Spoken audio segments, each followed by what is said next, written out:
പ്രകൃതിയും മനുഷ്യനും ഒന്നാകുന്ന ദക്ഷിണകാശി എന്നറിയപ്പെടുന്ന കൊട്ടിയൂർ പെരുമാളിൻ്റെ മണ്ണിൽ ഇനി ഉത്സവകാലം. ഇടവത്തിലെ ചോതി നക്ഷത്രം തൊട്ട് മിഥുനത്തിലെ ചിത്തിര നക്ഷത്രം വരെയുള്ള 28 ദിവസങ്ങളിലായാണ് കൊട്ടിയൂർ വൈശാഖോത്സവം നടക്കുന്നത്. 28 ദിവസം നീളുന്ന വൈശാഖ ഉത്സവം തീരുമ്പോൾ പൂജകൾ മുഴുവനാകരുതെന്നാണ് ദൈവീക വിധി.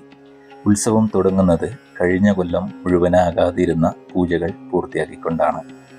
നീരെഴുന്നള്ളത്ത് സംഘം ഇക്കരെ കൊട്ടിയൂരിൽ നിന്ന് പടിഞ്ഞേറ്റ നമ്പൂതിരിയുടെയും സമുദായി വട്ടതിരിപ്പാടിൻ്റെയും നേതൃത്വത്തിൽ കാട്ടുവഴികളിലൂടെ സഞ്ചരിച്ച് മന്തഞ്ചേരിയിലെ കൂവപ്പാടത്ത് കട്ടൻ മലയോടൻ എന്ന കട്ടൻ രാജവംശത്തിലെ മലകളുടെ അധികാരികളിലെ ജ്യേഷ്ഠ രാജാവ് പുറംനാടുമായി ഒരു ബന്ധവുമില്ലാതെ പൂർണ്ണമായി നാടുമായി സംസർഗം ഇല്ലാതെ ജീവിക്കുന്ന ഒറ്റപ്പിലാൻ എന്ന കുറിച്യ സ്ഥാനികൻ, ജന്മാശാരി എന്നീ അവകാശികൾ അവിടെ കാത്തു നിൽക്കും.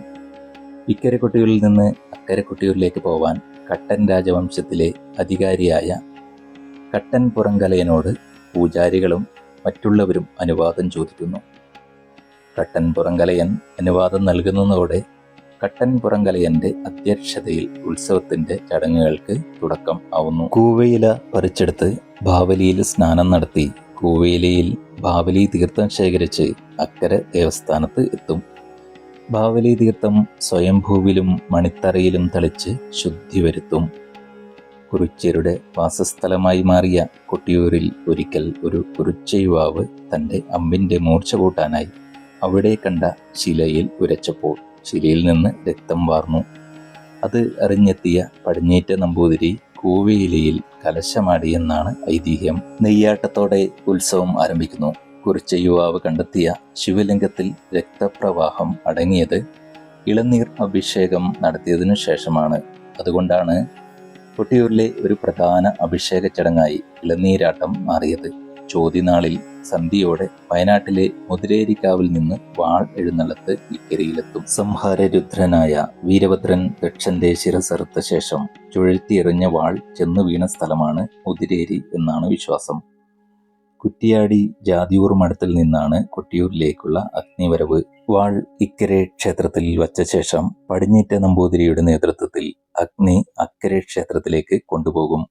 അക്കരെ ക്ഷേത്രത്തിൽ 5 സ്ഥാനിക കർമ്മികൾ ചേർന്ന് പഞ്ചപുണ്യാഹം കഴിച്ച് ചോതിവിളക്ക് തെളിയിക്കും. ചോതിവിളക്ക് തയ്യാറാക്കുന്നത് 3 മൺപാത്രങ്ങളിൽ നെയ്യ് ഒഴിച്ചാണ്. രാവിലെ കോട്ടയം ഇരുവട്ടി ക്ഷേത്രത്തിൽ നിന്നും ഇതിനു വേണ്ട എണ്ണയും വിളക്ക് തിരിയും കൊണ്ടുവരും. ഈ ചടങ്ങ് കഴിഞ്ഞാൽ നാളം തുറക്കൽ എന്ന ചടങ്ങാണ്. ഉത്സവം തുടങ്ങുന്നത് അഷ്ടബന്ധം നീക്കിക്കൊണ്ടാണ്. ആ മണ്ണ് ഭക്തർക്ക് പ്രസാദമായി നൽകുന്നു.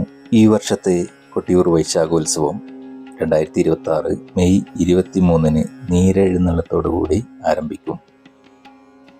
മെയ് 29 നെയ്യാട്ടം. അന്നു മുതൽ അക്കരെ കൊട്ടിയൂരിലേക്ക് ഭക്തർക്ക് പ്രവേശനമുണ്ടാകും. ജൂൺ 24 തൃക്കലശാട്ടോടുകൂടിയാണ് കൊട്ടിയൂർ ഉത്സവം സമാപിക്കുന്നത്. ഈ വീഡിയോ എല്ലാവർക്കും ഇഷ്ടമായി എന്ന് കരുതുന്നു. വീഡിയോ ഇഷ്ടമായാൽ ലൈക്ക് ചെയ്യാൻ മറക്കല്ലേ. ഇതുപോലുള്ള വീഡിയോകൾ കാണുന്നതിനായി ചാനലൊന്ന് സബ്സ്ക്രൈബ് ചെയ്യുക. നമുക്ക് വീണ്ടും കാണാം.